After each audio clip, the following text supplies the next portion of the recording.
मेरी बड़ी बहन आरती की शादी को 1 साल हो चुका था।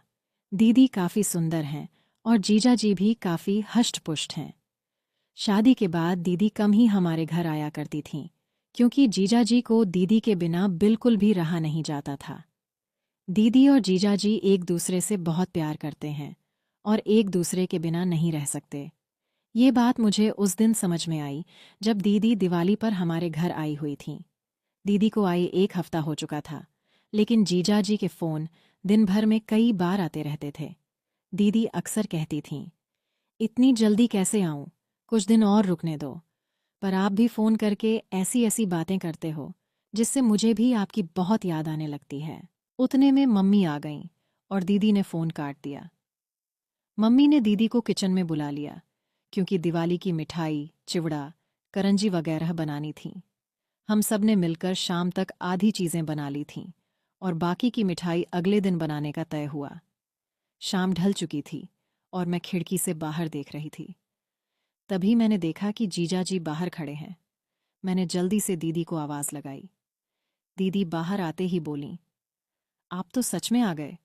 मुझे लगा फ़ोन पर आपने ऐसे ही कहा था। इतने में मम्मी भी आ गईं और बोलीं, मेहमान, आप कब आए? कोई खबर नहीं, कुछ नहीं।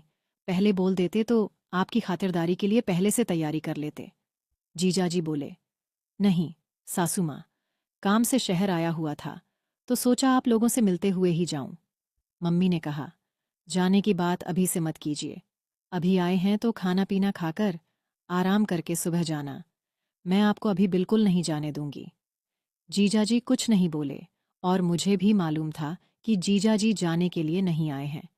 इतने में दीदी पानी लेकर आईं और जीजाजी को पानी देते हुए धीरे से फुसफुसाईं, मुझे अच्छे से पता है कि आप किस लिए आए हैं।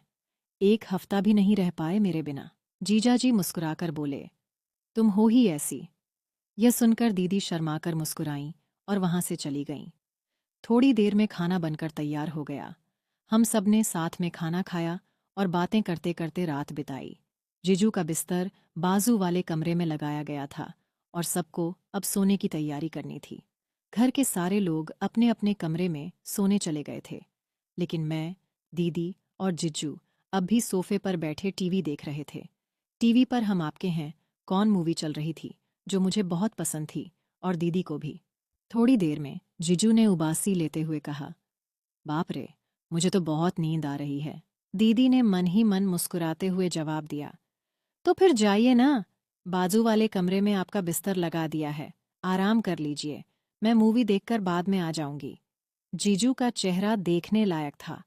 वो थोड़ा खींचकर कमरे की ओर चले गए। मुझे और दीदी को हंसी आ रही थी, लेकिन हमने कुछ नहीं कहा। हम दोनों मूवी देखने में लगे हुए थे। कुछ देर बाद दीदी ने मुझसे कहा, छोटी, मुझे भी अब नींद आ रही है, मैं सोने जा रही हूँ। मैंने तुरंत कहा, दीदी, अगर तुम भी चली जाओगी तो मुझे डर लगेगा। तुम्हें पता है ना, रात में मुझे अकेले डर लगता है। दीदी थोड़ा ठिठकीं और बोलीं, ठीक है, थोड़ी देर रुक जाती हूँ। उसी वक्त जिजू ने कमरे से आवाज़ लगाई, आरती, पानी चाहिए। दीदी ने तुरंत कहा, रुको, छोटी, मैं तुम्हारे जिजू को पानी देकर आती हूँ। मैंने कहा, ठीक है, पर जल्दी आना। दीदी किचन से पानी की बोतल लेकर जिजू के कमरे में चली गईं। मैंने सोचा, अभी आएगी, अभी आएगी। लेकिन 5 मिनट बीत गए और पूरे घर में मुझे कोई नजर नहीं आया। डर के मारे मैंने दीदी को आवाज़ दी। थोड़ी ही देर में दीदी कमरे से बाहर आईं। उनकी साड़ी थोड़ी अस्त व्यस्त थी, बाल बिखरे हुए थे और सांसें तेज चल रही थीं। मैंने घबराकर पूछा, दीदी, इतनी देर क्यों लगा दी? मुझे डर लग रहा था। दीदी ने हंसते हुए कहा, अरे, वो कुछ नहीं। तुम्हारे जीजू को बहुत प्यास लगी थी, इसलिए पानी देने में थोड़ा समय लग गया। इतने में जीजू कमरे से बाहर आए और बोले, अरे, मेरे फ़ोन की बैटरी खत्म होने वाली है, क्या तुम मेरे लिए चार्जर ला दोगी? दीदी ने जवाब दिया, ठीक है, देखती हूँ, आप यहीं रुकिए। लेकिन जिजू ने कहा, अरे, तुम देखो, मैं कमरे में वेट करता हूँ। यह कहते हुए वे वापस कमरे में चले गए। दीदी मेरे कमरे में गई और वहां से मेरा फ़ोन चार्जर उठाकर जिजू को देने उनके कमरे में चली गईं। मैंने सोचा कि चार्जर देकर वो तुरंत वापस आ जाएंगी, लेकिन थोड़ी देर बीत गई और दीदी का कोई अता पता नहीं था। मैंने एक बार फिर से दीदी को आवाज़ दी, लेकिन कोई जवाब नहीं आया। मैं समझ गई कि शायद दीदी चार्जर लगाकर फ़ोन की चार्जिंग में व्यस्त होंगी। थोड़ा डर भी लग रहा था, इसलिए मैंने टीवी बंद किया और अपने कमरे में सोने चली गई। लेकिन मुझे नींद नहीं आ रही थी। बिस्तर पर लेटकर मैं अपना फ़ोन चलाने लगी। आधे घंटे बाद मेरा फ़ोन डेड हो गया। उसकी बैटरी ख़त्म हो चुकी थी। अब मैं इधर-उधर चार्जर ढूंढने लगी, लेकिन याद आया कि मेरा चार्जर तो दीदी ले गई हैं। अब मैं असमंजस में थी। क्या चार्जर लेने के लिए जाऊं या नहीं? नींद तो वैसे भी नहीं आ रही थी और बोरियत भी हो रही थी। मैंने सोचा कि शायद चार्जिंग अभी शुरू ही हुई होगी। मन ही मन मैंने तर्क किया कि आजकल के फास्ट चार्जर कितनी जल्दी फ़ोन चार्ज कर देते हैं। फिर भी कुछ फ़ोन ऐसे होते हैं जिनकी बैटरी इतनी धीमी चार्ज होती है कि चाहे कितना भी फास्ट चार्जर लगा लो, वक्त लग ही जाता है। मैं सोचने लगी कि एक बार जाकर देख ही लूं कि जीजू का फ़ोन कितना चार्ज हुआ है, या फिर अभी चार्जिंग शुरू ही हुई है। लेकिन यह विचार मेरे दिमाग में घूम रहा था कि आखिर मुझे कमरे में जाना चाहिए या नहीं। मुझे बोरियत महसूस हो रही थी और फ़ोन के बिना समय काटना मुश्किल लग रहा था। आखिरकार मैं चार्जर लेने के लिए जीजू और दीदी के कमरे की ओर बढ़ी। जैसे ही दरवाज़ा खोलने की कोशिश की, वह अंदर से बंद था। खिड़की भी पूरी तरह से अंदर से बंद थी, लेकिन कमरे के अंदर से हल्की रोशनी बाहर आ रही थी, जो कांच की खिड़की से दिख रही थी। मैंने सोचा, सो तो नहीं गए होंगे? कुछ पल ठिठकी, फिर दीदी को आवाज़ लगाई। पहली बार कोई जवाब नहीं आया। दूसरी बार फिर आवाज़ दी। तब दीदी की आवाज़ आई। क्या है? क्यों परेशान कर रही है इस टाइम पर? मैंने कहा, दीदी, वो मेरा फ़ोन चार्जर अंदर रह गया है। मेरा फ़ोन बंद हो गया है, चार्जिंग करनी है। जीजू का फ़ोन चार्ज हो गया हो तो मुझे चार्जर दे दो। दीदी ने थोड़ी खींच भरी आवाज़ में कहा, अरे, नहीं हुआ है फ़ोन चार्ज। तुम्हारे जीजू के फ़ोन को चार्ज होने में काफ़ी समय लगता है। चार्जिंग तो अभी-अभी शुरू हुई है। तुम जाकर सो जाओ, परेशान मत करो। मैंने कहा, दीदी, बस 10 मिनट के लिए चार्जर दे दो। मेरा फ़ोन फास्ट चार्जिंग करता है। दीदी ने जवाब दिया, ठीक है बाबा, लाती हूँ। तू अपने कमरे में जा। मैं अपने कमरे में लौट गई।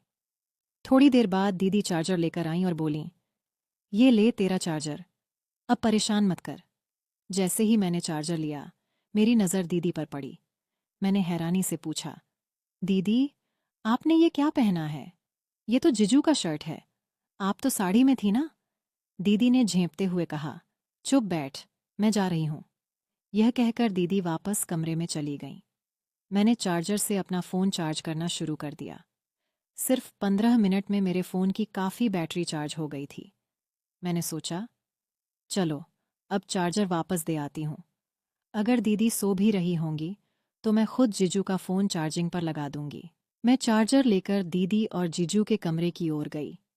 इस बार दरवाज़ा थोड़ा सा खुला हुआ था। शायद दीदी जल्दी में बंद करना भूल गई होंगी। जैसे ही मैंने दरवाज़ा खोला और अंदर कदम रखा, मेरे सामने ऐसा नज़ारा था जो मैंने अपनी ज़िंदगी में कभी नहीं देखा था। मेरी आंखें फटी की फटी रह गईं। मुझसे ये बहुत बड़ी गलती हो गई थी। मुझे अंदर आने से पहले आवाज़ देनी चाहिए थी। मैं ये कैसे भूल सकती थी कि यह शादीशुदा जोड़ा है। मुझे उन दोनों को देखकर बेहद शर्म आ रही थी। लेकिन दीदी और जीजू को इस बात का ज़रा भी अंदाज़ा नहीं था कि मैं दरवाजे पर खड़ी हूँ और उन्हें देख रही हूँ। उसके बाद जो हुआ, उसे जानकर आप इतने हैरान हो जाएंगे कि आपको एक बड़ा झटका लगेगा। कहानी का अगला भाग जानने के लिए तैयार रहिए। अगर आपको यह पहला हिस्सा अच्छा लगा, तो हमें कमेंट्स में ज़रूर बताएं। कहानी के दूसरे भाग को जल्द ही लाने की कोशिश करूंगी।